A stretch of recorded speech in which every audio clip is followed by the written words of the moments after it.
The college football season is fast approaching, and the predictions have already started rolling in on conference winners, bowl games, and who will take the title of national champions by season's end. With kickoff slated for August 26th, the college football world is in a frenzy, a palpable hue of anticipation, if you will. Anyway, dodgeball references aside, we here at No Huddle dive into each of the 5 conferences, look at what the possible championship matchups will be, declare a winner, and go over why we believe these teams will walk away conference champions in 2023. Without further ado, let's get right into it.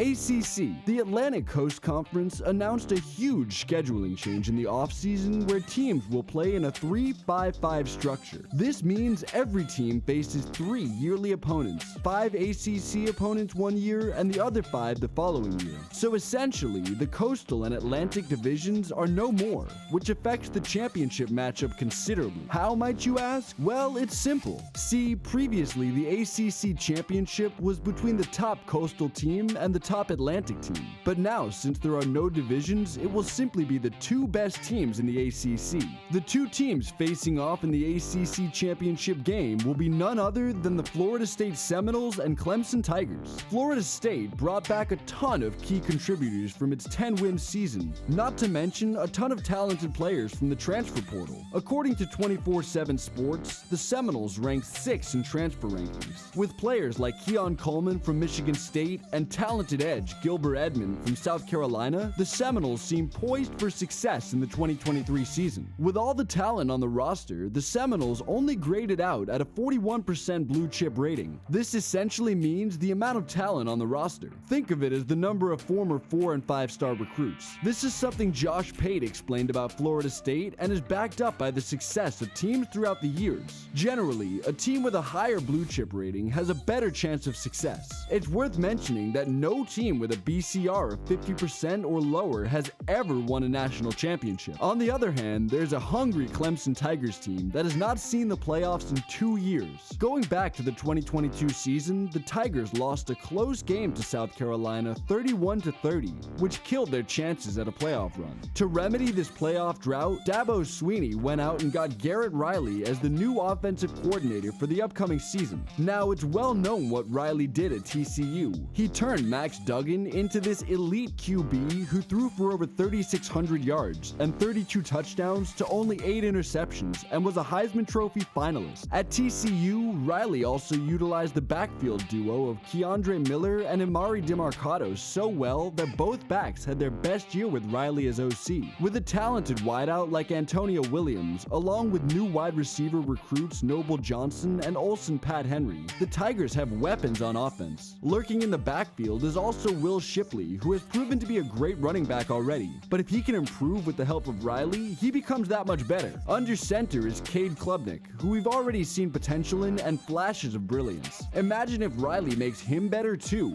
Then Clemson has a juggernaut offense that will give any team fit. The key will be shoring up the defensive line to get it back to the prominence it once was. With all this in mind, we give the slight edge to Clemson because of the sheer number of playmakers on offense, and we believe Garrett Riley can have the same level of success with Clemson's offense as he did at TCU. Big 12. In the Big 12 championship, the Texas Longhorns will defeat the Kansas State Wildcats in what is sure to be a fitting end before they join the SEC. Texas wins the Big 12, then heads for the SEC. Sounds like a crazy narrative, but the idea of the Longhorns winning the Big 12 is not crazy at all. Texas went 8-5 last year under year 2 of Steve Sarkisian, and at No Huddle, we feel the Longhorns take another step forward. One reason is the talented receivers Texas has. Xavier Worthy, whose 60 receptions for 760 yards and 9 touchdowns led all Longhorn wideouts. Then A.D. Mitchell transferred from Georgia to Texas. Not to mention the Longhorns recruited 5-star wide receiver Jonte Cook out of DeSoto, Texas. But perhaps the biggest reason is how Quinn Ewers plays this season when he's healthy. If he takes a step forward, which we believe he does, then the offense improves enough to vault Texas into the Big 12 championship championship and win against Kansas State. It won't come easy for the Longhorns, however, as they face the defending Big 12 champions, the K-State Wildcats. If they fended off an incredible TCU team in the 2022 championship, they're more than capable of holding their own with the rest of the conference. But this year feels like the Texas year. It feels like under year 3 of Sarkisian, things will click better. So this will be a close game, but we give the nod to Texas right before they pack up and head to the SEC. Big Ten. A lot of eyes will be on the Big Ten this year because 3 of their teams rank in the top 10 of the AP polls, which tied the SEC for the most. So there'll be no shortage of competition and important games that fans will keep their eyes on. But we think that the title game will be Penn State defeating Iowa. We believe in Drew Aller. There's no doubt he has a ton of talent and has a lot of potential. With these factors, it is to be expected that he has high expectations placed on him as a sophomore. Penn State has a great running back in Katron Allen, and if he builds on what was an incredible freshman season, then he helps this team become a dynamic offense. Let's not forget about the other talented running back for the Nittany Lions, Nicholas Singleton, who also posted amazing numbers in his freshman season. An important side note is Penn State recruited some of the best offensive tackles they could find. 5-star recruit Javen Williams,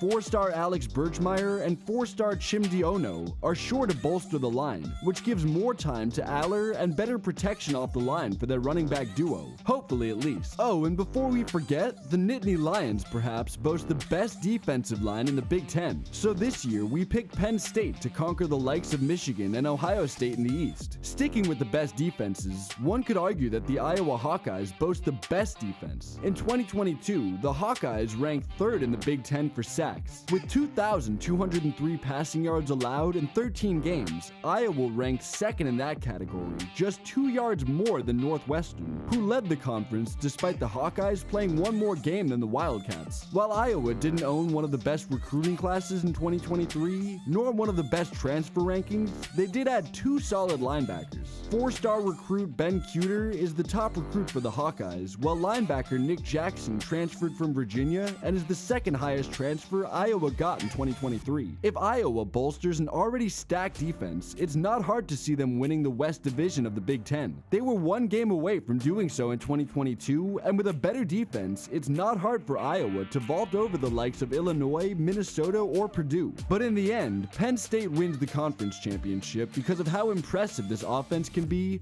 along with an already stout defense. Pac-12. What may be the last season for USC in the Pac-12 conference, we have them beating Washington for the championship. Now, we won't go over the USC offense much, because we already know who they have at QB. The 2022 Heisman winner, Caleb Williams. USC added 5-star recruit Zachariah Branch at wide receiver, 5-star tight end Deuce Robinson, and 4-star wide receiver Makai Lemon. But the biggest concern for the Trojans was defense, and they added a ton of players from the transfer portal to help solve the problem. According to 24/7 Sports, the Trojans ranked 4th in transfer recruits for 2023. On the defensive line, USC added 4-star Anthony Lucas from Texas A&M, 4-star Bear Alexander from Georgia, and 4-star Jack Sullivan from Purdue. The Trojans also gained 3 4-star recruits in the secondary. Guys like Traquan Fegans from Alabama, Deuce Palmer from Southern Methodist, and Christian Roland Wallace from Arizona are a few players in the secondary that can make an impact for USC. Let's not forget, however, that the Washington Huskies possess a great QB as well, Michael Penix Jr., who we believe does have the potential to win a Heisman Trophy of his own.